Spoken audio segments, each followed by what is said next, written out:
Welcome to today's episode of the Working Wisdom podcast series, brought to you by the C.T. Bauer College of Business at the University of Houston. We're having a conversation about work-life balance, how to navigate and overcome challenges within your career, and how to make business more accommodating to a diverse workforce.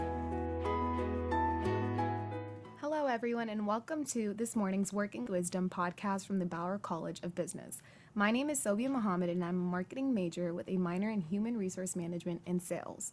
I'm currently a Bauer ambassador, which allows me to work closely with Bauer faculty. With that being said, this season we are focused on sharing personal perspectives on the ever-changing workforce, including different generations that will go through it. I have the pleasure of hosting Jamie Belinne, who is the Assistant Dean of Career Services here at Bauer. She also teaches one of the core and biggest business classes in Bauer, Gen B 3302. Thanks for having me today. Of course. So you could give them a little synopsis of kind of what you do and what you have done. Okay. So I have been working with helping young people enter the workforce for about 30 years. Clearly, I started as a very young person. And during that time, I've worked both on the placement side and I've worked on the recruiting side in HR. So I'm glad to hear you're getting that minor in HR. It's a great field, lots of fun. And I've noticed changes over the years in how people are approaching the workforce and the types of challenges we're having in the workforce for young people. Some things have stayed the same over time, but some things have changed. And I got really curious about whether or not we could measure some of these trends a few years back. So for about the past 10 years, I've been surveying young people in the workforce and their managers to get data on trends and commonalities when it came to things such as expectations, communication, motivation, preferences for recruiting, things like that. And after all of that, I had enough to write a book. So I wrote a book called The Care and Feeding of Your Young Employee. And I've been working with companies around the country on intergenerational effectiveness and how to manage young people effectively, because honestly, my experience teaching young people is y'all are awesome. You got so much energy and enthusiasm, and you're ready to get out there and put all your knowledge to work. And a lot of times you get into the workforce and all of that enthusiasm gets squashed. And so working with employers on how do you reframe some of your expectations and perceptions of young people, and how do you put things into context so that you can communicate differently to get the type of output that you want from young people, with the mindset that this is their first time in your environment, and the world they grew up in was very different from the world that you grew up in as a manager. So in your book, do you talk much about how the older generation might either have a pushback or kind of withdraw from that new generation that's coming in and how they handle it? Yes, and what's funny is, and you could probably guess this, it happens for every generation. No matter who's coming through the ranks, the generation before them complains about them. And many of the complaints are similar from one generation to the next, the things that they say. And so one of the things I bring up as I bring up this historical data is some of this is just the definition of youth. It's not a particular generation. And if you look back in time, I speak a lot to, for some reason they keep bringing me in to work with leaders and they don't want the young people in the room. I'm like, gee, that right there is a sign with what the problem is. But when I work with the leaders, it tends to be a lot of baby boomers and Gen Xers, and they're like, well, these kids nowadays, all these problems. And I'm like, how many of you boomers watched the old movie Bye Bye Birdie, which was a huge hit in 1963? And there's a song in that movie called What's the Matter with Kids Today? And it's talking about baby boomers and how the generation before them is terrified they're going to ruin the world with their rock and roll and their lack of respect for authority and their entitlement and their inability to focus and pay their dues. The same stuff we've heard ever since then. And the boomers all kind of get a little sheepish about that. And as Gen X is feeling really good about themselves, I'm like, bear in mind, the movie that they made for you was called Slackers, because the idea was Gen X came along and had no work values whatsoever. They were completely entitled. And if you didn't get the message from Slackers, then they came out with the movie Reality Bites about how you didn't want to pay your dues. These are things we've said every single generation. And then the millennials came along. I like to call them Gen Y because there's so much baggage around the term millennial, and people now use millennial to refer to any young person that bothers them. But for Gen Y, the movies that came out were failure to launch, about how none of them would move out of their houses. And even Bad Moms was about Gen Y, about how they're so self-absorbed they can't even parent, none of which is really true. And even the not moving out of home, this is a trend that's steadily been building over decades now that has much more to do about the average home price compared to the average income level than it does to anything about work ethic, responsibility. And the other thing you'll hear people say is, well, they feel like they should have it all now. They want their parents' standard of living as soon as they graduate. That's not been my experience. What I'm seeing instead is, for previous generations, you could get what they used to call a starter home, and older people still refer to, they just need a starter home. But it used to be you could get an inexpensive small home that was in a good, safe neighborhood with good public schools, and you could start your family there. Now, the young generation that you're in, you have to spend a lot of money in order to get into a home where you're in a safe neighborhood and your kids can go to a good public school, or you're going to have to pay private school tuition. So the world has changed, and it's not so much that y'all have to have a great big house with all the fancy stuff. I'm sure there's some people that feel that way. But it's much more of a practical consideration that if we're going to put our kids in a school district, what can we afford? Yeah. So would you say it's much harder, obviously, for the millennials and all the generations to come to kind of just find that lifestyle? It is, and what we're seeing is, the good news is the millennials and now Gen Z coming after them are the most educated generations we've ever had. They've really valued and invested in in education. The downside to that is these are the most indebted generations we've ever had. The debt levels are phenomenal. We're in a good position at the University of Houston in that our students tend to have some of the lowest debt levels you'll see anywhere, and we're very proud of that. We are not normal, though. Most places, people are carrying tremendous debt, and it takes them decades to pay off that debt.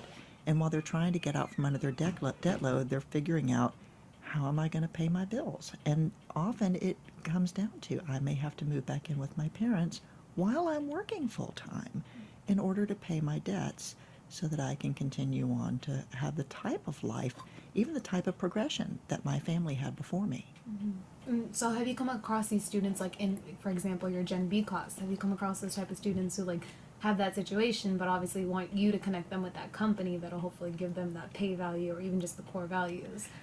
Yeah, and I think that's always, like I said, I've been doing this for about 30 years, and I've, for as long as I can remember, people like help me find an awesome job that pays me really well. That's just the standard. I've never had anybody said, I'd like the mediocre job that has no advancement and no good money. So I don't know that that's a generational change so much. The bigger issue is the anxiety that comes around it. The change that I'm seeing with this current generation now, and I'm excited about it, is it's a much more entrepreneurial generation. So this youngest generation that's in college now has always had access to the internet. They've always had access to mobile technology, and they've always had immediate access to information and tools. So whereas older generations, if they wanted to start a business, would need to work for a while, build up their networks, put some money aside, build up their credit, go to a bank, get a loan, negotiate with suppliers. There was a whole big process to starting a business. Your generation can go on Kickstarter or GoFundMe. Yeah. You can start a business overnight. If it doesn't work out, no big deal. It's not going to hurt your credit rating because no one's ever going to know what happened. You have access to the best supply chain distribution center in the world with Amazon for free, pretty much. And then you can do marketing through Google AdWords and everything else. You can do it all yourself over and over again. And so what we're seeing is, for this youngest generation, you're assuming that while you're working, you'll also be starting a side business. Yeah. And companies do need to wrap their minds around that that's okay. And if they want limits and they want non-compete, they need to say that right up front. Mm-hmm. And they get a little upset when I bring that up to them, and then I say, okay, just out of curiosity, show of hands, how many of you have a side business now? And even the older people admit, yep, I got a side business. I'm like, this is the way of the future. This is where we're going, where we will have the job that we do, the job on the side, and the family, and all of that's going to be integrated. And what we're going to see, and what we are seeing, is people who are saying, my work for this company is not my existence. It's just a piece of who I am, not all of who I am. And I think that's a healthy mind shift, but it is a mind shift, and it's a little difficult, particularly for the boomers. The word workaholic was invented for the boomers by the boomers. Yeah. And when y'all do things like say, I'm done with my work, I'm leaving now, it blows their mind. I feel like that's a lot of big companies nowadays, because I've heard like oil and gas companies, they will push you around the clock no matter what to kind of go into that field. You know, and it's funny. I call that employee hazing, because there's this idea of, well, I had to go through this when I was a new employee, and it toughened me up, and so the new employees now should go through this too. And I'm kind of going, there's a lot of things we went through when we were younger that we later realized were bad ideas. I mean, when I was a kid, we didn't use seatbelts, and we all rolled around and fought in the back seat on family trips, and it's probably a good thing we stopped doing that. And the same thing with this idea that work should be an endurance sport where last one in wins. I'm not sure that's the way of the future, and I don't think it needs to be, because what they found in studies is the people that are at work 12-hour days are often only working 6 or 7 of those 12 hours. And so it probably makes more sense to have some very effective jam-packed days where you get your work done and then leave when you're done, than just to have face time in the office to make a point. Yeah, and how have you personally kept that open mind? Because I know there's a lot of people who are your age in other businesses and they don't think like that. How have you personally done that? Well, I still struggle myself. I'm not going to lie. It helps that I'm surrounded by young people that push me and challenge me. And my staff is young, and they push me and challenge me, which is good. And I like to be pushed and challenged. I think honestly the only reason is because I've been studying it, and I see it as a trend and not as isolated incidents. And so for the managers, they'll see it as this person is a problem, and I'll have to come reframe it as this person's normal and typical, they're just different, and so we need to adjust to different. I had a situation the other day where I was speaking to some senior executives in the real estate industry, and one of the guys said at the end of the presentation, I've got this young kid, really sharp, really talented, but I'm probably going to have to fire him. And I said, well, why would you fire a sharp, talented person? And he said, kid just won't take his headphones off. And in our business, so much happens in hallway discussions. So many deals are born in a hallway discussion, and he's missing all of that because his headphones are on. I said, well, there's a couple things for that. First of all, have you ever just said, take off your headphones and join the hallway conversations? Because if you say it, he'll probably do it. I said, but the other thing is, there's a lot of research out there that was not present when we were younger, that is present for this generation, so they are aware that for some people, headphones with music help them focus on complex tasks better. And so in this young person's mind, he's probably thinking, look what a good employee I am. I'm drowning out all the distractions, and I'm focusing on the task I've been given so I can be accurate and thorough and really give it my full attention. If you come in and reprimand him for that, he's going to be blown away, because in his mind, he's doing everything he should. When we were coming up, headphones were inappropriate, partly because they were giant, and a lot of other reasons. You'd have to bring the whole stereo system with you. But for this generation, it's fairly normal. I said, my recommendation would be you sit down with them and say, hey, when you're working on a really complex task that requires a lot of focus, it's fine if you need to use your headphones, but the rest of the time I'd encourage you to take them off so you can join in hallway conversations. That's one side of the issue. The other side is to talk to your older managers and say, hey, do me a favor, pull this young person into these conversations. When you realize one's happening, reach out and pull him in so we can mentor him and develop him, and he can start to understand what types of conversations he should be part of. So it's just a mind shift. Do you think that a lot of businesses expect the millennials to be very independent because they just have that mindset of them in general? Interestingly, no. Because Gen Y, the millennials, were not very independent. They liked a lot of interaction with their managers and a lot of feedback. And it's funny because the managers complained about it when it first started happening, and now they're accustomed to it. It's Gen Z, the youngest generation now, that's extremely independent, and now it's freaking out the managers. And the feedback I'm hearing is they don't keep me updated on what's going on. Oh, and my favorite one, my very favorite is they don't respond to anything. And I said, well, think of it this way. The world they've grown up in, where everything is mobile, it's always been with them, they are inundated with information constantly. They are overwhelmed with contact. So for them, if they have sent a text, they can see if you got the text. If they sent an email, they know you got the email. If they left a message, you know not only that you got the message, but you know who it's from because of caller ID. So for them to respond to something like that is adding to the clutter. Why would I say, got it, I'm on it, if you've got a million things coming in your inbox? To them, that's rude. And so if you need them to do that, you'll have to say, I need you to respond because it makes me feel better. And they'll be like, okay, if it makes you happy, that's fine, but you knew I got the text. So their big challenge is you're so independent as a generation, and they want you to keep them more informed and communicate a little more. Okay. Well, thank you for your input. We're now going to take a brief break for a word of our sponsors. Join the conversation. Bauer College's Working Families Initiative is bridging the gap between industry and academia to create a conversation on how organizations can make the workplace more family-friendly. We're talking about flexibility, maternity and paternity leave, and career transitions. For more information about the Working Families Initiative at Bauer College, including upcoming events, visit bauer.uh.edu/workingfamilies. And welcome back, and we're back with Jamie Belinne talking about the generations throughout the workforce. So we've talked a lot about the situations that millennials go through and within companies and how the companies handle that. But now going into the technology time frame, so how does the advancement in technology play into the aspect of them understanding each other and then as well as like agreeing on one concept? Technology is probably the most fun difference among all of them. And, I'll play a game when I do mixed groups where I'll put up some pictures and say, okay, what was your favorite technology change? And for some generations, it's like voicemail. I mean, that was like a big deal because all those little pink message slips went away, and the fax machine was a big deal. And these things are all dying now. What we're finding with the current generation right now, the very youngest generation, is the technology being used is changing so rapidly, you really can't keep up as an outsider. Because the youngest people live in these technologies and the older people try to come in and catch up and they just can't. They're clearly fakers.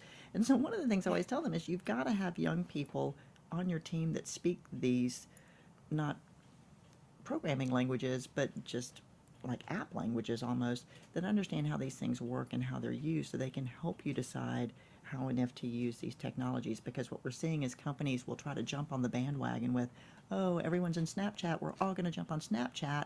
And the truth is the young people are like, I don't want you in my Snapchat and I'm not going to snap with you and this is not my thing. And so having young people involved in those decisions is important.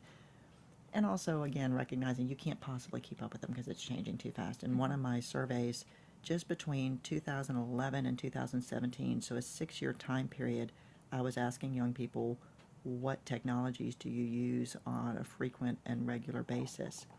And in 2011, things like Instagram and Snapchat just really weren't being actively used. By 2017, they were two of the very top systems being used by young people, whereas meanwhile, Facebook, which had been huge, was dropping off the face of the earth. My own theory being because they found their parents there and said, I am so out of here. And so it's just changing very rapidly. And it continues to change. And it affects how communication works. Like we talked earlier about youngest people may not always respond to a message because they know that you know that they got the message, so why clutter up with the responses? But we do get a lot of complaints from older people about communication and younger people, and that they don't always use salutations, they don't always use complete sentences, they don't always proofread everything. And I would say, if particularly if you're doing business with someone you don't know or someone older, it's important to do those things.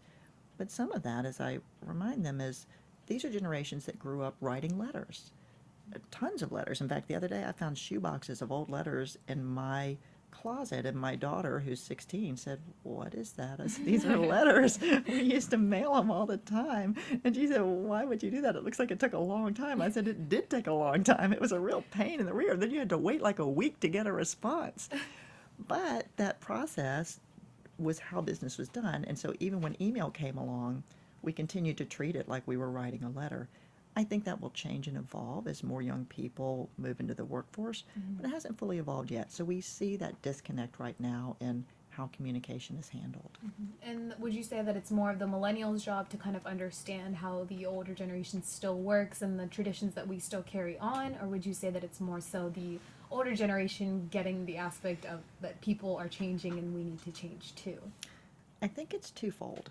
When it comes to things like communication, you have to ask yourself, who's got the money that I'm trying to get and how do they communicate? So your customers, your managers, if they're communicating in a more formal way and you want them to give you money for something, you need to adapt to their communication style. Now, if it's a case where, like internal to the company, there's policies and procedures that don't impact income in any way. So for instance, dress codes, that's a big thing. And like even in my team, I had a lot of younger people like, why do you make us dress up so much in the office? I'm like, well, because our customers are all wearing suits for interviews. And as a show of respect for our customers, we dress up too, so they don't feel overdressed when they come in our office. And we also try to serve as models to say, see, it's okay, you can wear a suit and it'll be all right. But at the same time, when I gave them that justification, they were fine with that. And they said, well, then why do you make us dress up in the summer? I'm like, good point, let's stop. And so having that balance between recognizing when is it necessary for you to be a successful business to do things the old way, and when is it not necessary, and when it's not necessary, then adapt. That's definitely true. And then when it comes to this type of situations, because obviously there are two different perspectives, but you do have to kind of meet in the middle, what would you say that are some of the benefits that the intergenerational people bring in specifically? I think it's like any other diversity question. When you've got people that come from completely different backgrounds and experiences, they're going to bring a richness to the decision making that you don't get when it's everybody agreeing because they all have the same perspective. It's like that old story about the blind man and the elephant, where one person's holding the tail and says it's a rope, the other one's holding the ear saying it's a fan, one's holding the leg saying it's a tree trunk, and individually none of them can see the elephant. And it's the same thing with intergenerational situations. The world is changing so rapidly that if you don't have young people on your team, you can't keep up. At the same time, the people with the money tend to be old. So if you don't have older people on your team, you're not going to be able to make money. So you do kind of need everybody together bringing their perspectives. And there's a certain amount of healthy conflict, if it's managed well, that results in better decisions. That's definitely true. And then what would you say, though, to a millennial student who's, example, looking for that mentor in the older generations, but they're in the position that they would want, but their personality and their mindset doesn't fit that millennial's perspective? I think, first of all, is to make sure the mentor is willing to be a mentor and that they have the time to talk to you and give feedback. And if they do, I often tell the managers, it's kind of like having a young person in your home. Ask why. Ask them why things are done the way that they are. And a lot of times there's a good reason. And that's been a frustrating thing for older managers, is some things are done slowly and methodically for good reason. And the younger generation is used to things being done immediately. And when things take a long time, their first response is, well, can't we just automate this? Well, why do we have to spend so long? Well, can't we hurry this along? And the manager's like, no, it needs to take a long time. And so the more they can explain things to the younger generation, the better. But in order to understand that, you'll have to ask why. I feel like a lot of older generations would feel like they have kids in a sense. And I tell them, I'm like, managing and mentoring, it's a lot like parenting. You're growing and developing a young professional.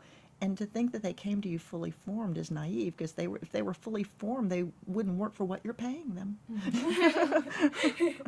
That's definitely true. So when it comes to, I guess, students like approaching you about internships as well as like an opportunity to kind of just develop themselves, what way would you teach them? Would you tell them like go in their gut and go with their times, figure out their lifestyle, or also like follow the individual that you want to be, but bring in your modern appeals with you?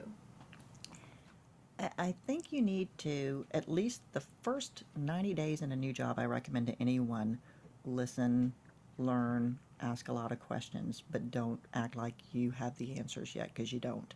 Spend those first 90 days asking as many questions as you can, and after you've really asked a lot of questions, then you can say, have you thought about this? But a lot of times, if you're asking enough questions those first 90 days, things will start to make you realize, okay, there's a reason it is this way.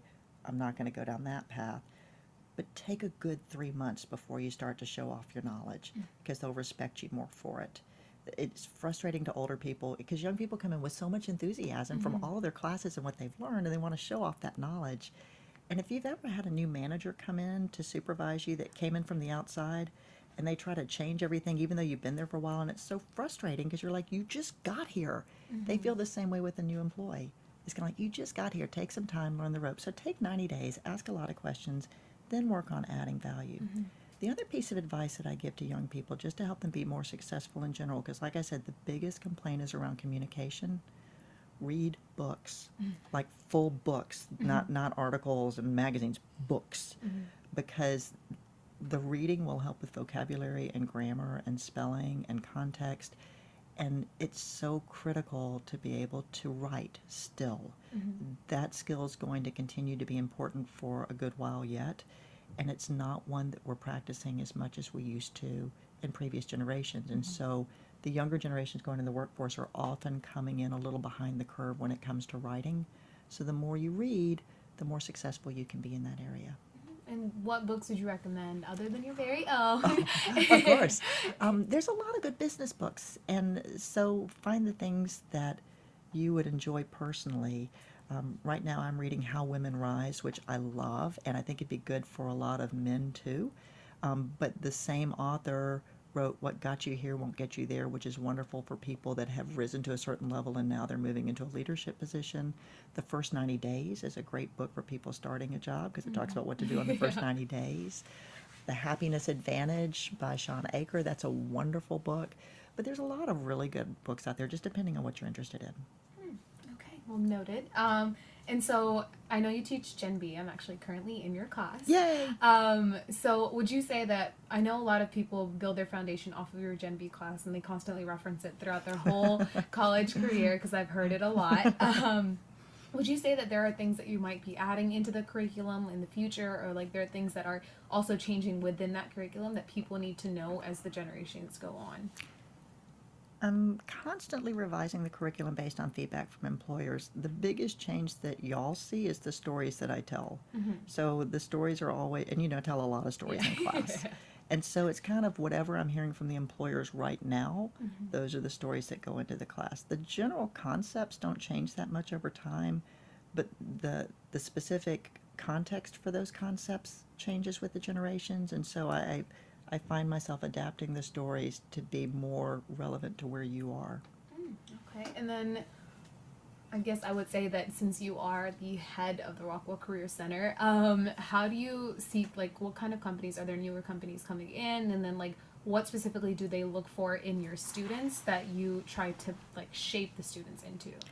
We've got some great companies coming. I'm really excited about our recruiting this year. It's like every exciting company you could want is coming to recruit.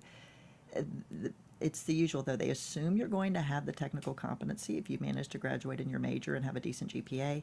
After that, communication skills is just key, and behavioral interviewing skills. And I know people think I'm like the broken record. Yeah, that's an old person reference right there, that's repeatedly saying STAR method, STAR method, STAR method, but we hear it again and again from employers. They're not concise, they're not using STAR format.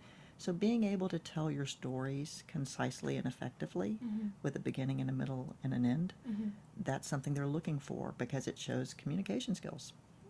Okay. So I want to say thank you so much, Belinne, for taking the time out to come out to our podcast and for telling us all the crazy, amazing perspectives and stories. And we're going to go ahead and wrap up this podcast for today. Well, thank you. I enjoyed it. Thank you.